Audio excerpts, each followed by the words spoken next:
It's actually so crazy to believe that it's almost been a whole year since the Obi-Wan Kenobi series released on Disney+. We got a couple of more months to go until we reach that 1-year anniversary of the Kenobi series, which, by the way, was a very heavily criticized show based on all of the decisions that were made by Joby Harold and Deborah Chow. This is Mike Zero. Subscribe if you're new and like this video to see future Star Wars updates. I'm also on Twitter at Mike01. I thank you all so very much for the great and kind support. Now, given that Ewan McGregor and Hayden Christensen are going to be reappearing as Kenobi, Vader, and Anakin in multiple upcoming Star Wars shows, which, by the way, is something really to be excited about because their characters are now going to be handled by Favreau and Filoni only. Not Joby Harold, not Deborah Chow. So you're going to get a proper iteration of those characters. Even though, you know what, when we look at the Kenobi series, I think that Kenobi himself was probably the best performance out of all of them, especially even Hayden Christensen. Just all the other characters just felt very off to me and very out of place. But anyways, moving on to what they have planned for the Kenobi sequel. We've talked about how they have a soft reboot in the works that's going to be treated as a season 2 of the Kenobi series, but not necessarily, referencing the past material at the same exact time. So it's going to be like its own thing. It's going to be like a reset, technically, where they're going to be able to be free to do whatever they want to do in Kenobi Season 2 by Favreau, Filoni, and yes, Stuart Beattie, the original writer of the Kenobi trilogy. So let's get into exactly what's really going on here and what this really entails, alright? So with that being said, with Ewan McGregor and Hayden Christensen now signed on from multi-show contract deals over at Lucasfilm to reappear as Vader, Anakin, and Kenobi multiple times, one project that's in the works is the soft reboot of the Kenobi show. That is the Kenobi sequel for Disney Plus that will be created by both Favreau, Filoni, and original writer Stuart Beattie. Now, the big plan now is to bring in multiple familiar faces into the sequel to the Kenobi series that will focus on multiple side stories along with Kenobi on Tatooine. Now, the plan is to take all the original ideas by Stuart Beattie's Kenobi trilogy scripts and concepts, some of which have been finalized to be used in the upcoming sequel. One of the storyboards involves a full-on flashback to how Mace Windu survives the fall on Coruscant when fighting Palpatine himself, and showing fans how he receives a bionic arm provided by an emergency medical droid service. So let me just stop here for a second. Now, all these storyboards, over 400 of them by the way, were created for the Kenobi trilogy in the very beginning, before Kathleen Kennedy pulled the plug on the project. All of which are being finalized to be used in the Kenobi soft reboot. Now, the fact that they're going to be bringing back Mace Windu and how he survived the fall, I can see how a handful of fans are going to be very unhappy about how characters that are thought to be dead or have died just come back anyways. At the same exact time, I think that Mace Windu is an exception because even George Lucas for multiple years said that Mace Windu could have very well survived the fall, of course.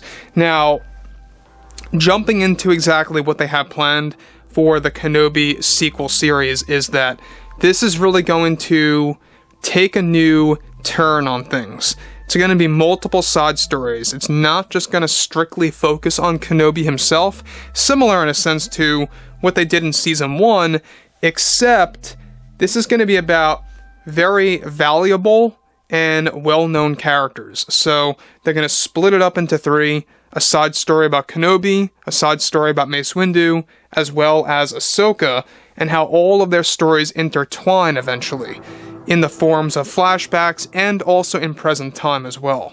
New villains, and of course a new mission as well, will be incorporated into the plot. Now, with that being said, this is described to be Favreau and Filoni's way, alright, of showing fans how Mace Windu survived the fall. One of the storyboards actually involves Mace Windu landing and hanging onto one of the speeders flying across the skies of Coruscant in mid-air. Now, that makes the most sense to me. That makes the absolute most sense, because if you look at Attack of the Clones, we see exactly what Anakin did when he jumped and landed on one of those speeders. Alright, so that's how he joined Kenobi in that speeder during that intense chase scene. So if Anakin could pull that off, most certainly Mace Windu could pull that off on accident at the very minimum. And that's exactly what Stuart Beatty was going to do. That's basically how he was going to make it that Mace Windu could survive the fall from a skyscraper, practically. Now this, I think, is something that is going to really resonate with fans if they can really pull this off correctly and execute it well, given that they do plan to make the Kenobi sequel very high budget and movie-like. They also want to give it a lot of time to work on, so they're not going to begin working on this thing until the holiday season of this year when it comes to a script. It's likely, guys, that we're not going to even see this until 2025, or maybe even 26 at the latest. But regardless, they're going to begin a script by this holiday season that could range anywhere from November to December. And given that they are going to begin a script, that means they have to dedicate that time to 2024, maybe begin filming by the end of that year, and then get this thing out by 25. So anyways, alright, moving on to the next thing. Another storyboard involves a young version of Ahsoka Tano that will not be portrayed by Rosario Dawson, similar to what they're doing in the Ahsoka series through flashbacks. This is said to be a different actress who will play her from the Ahsoka series, young version of her as well. The Kenobi series is set to focus on side stories involving Obi-Wan, Mace, and Ahsoka. The plan right now is to begin a script as early as holiday season of this year, using the storyboards as reference material to drive the story correctly. Sam Jackson has also been contacted and agreed to return as well. Now, this is the other thing that I think a lot of fans need to know about, is that they also plan on using a lot of unused themes by John Williams that were supposed to be used in the first season of Obi-Wan Kenobi that unfortunately never made it to the final cut. So that's also another thing to really look forward to, is that you're going to have themes that you never got to hear that were supposed to end up in the first season of the Kenobi series. So looking forward to that. I think that's one thing that a lot of fans need to respect, is that John Williams is really the Star Wars guy. I mean, he is what makes Star Wars feel like Star Wars. You know, and I don't really know if anybody could truly emulate his work, note by note. I'm not quite sure about that, but John Williams is spectacular. So it's really great to have some of his work spilling back into the Kenobi show. Now, again, Ewan McGregor has been kind of teasing things about Season 2 and saying how, he really wants to do it again, and how, he has been in the talks about such stuff like that, but he really can't say anything too far. He's being a little restricted, and that's a telltale sign as well.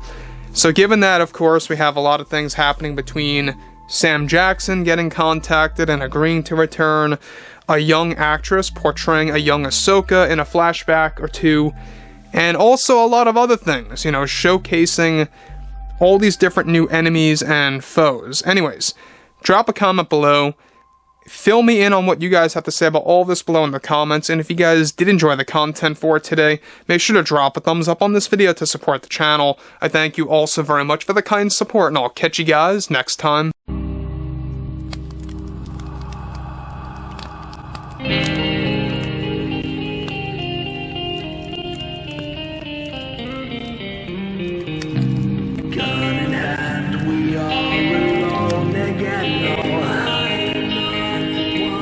From night to moon